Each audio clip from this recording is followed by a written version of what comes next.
हेर्नुहोस् हजुर हामी चाहिँ यहाँ घर पुग्दैछौँ देउरानी भित्राउने हामीलाई यस्तो गाह्रो छ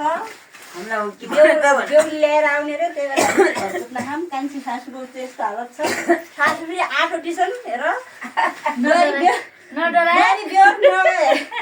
बुहारीलाई पहिले सल्लाह सुझाव दिनुलाई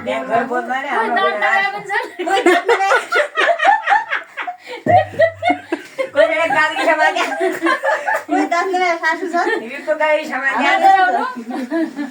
हेर देउरानी साथै हुने सासुमा दाँत मेन सासूका दाँत छैन मुन सासूका पैसा सहित आए सासूलाई दाँत हालिदिने पैसा सहित सासूलाई अलि मोटी हाली हुष्ट पुष्ट बनाउने बेसी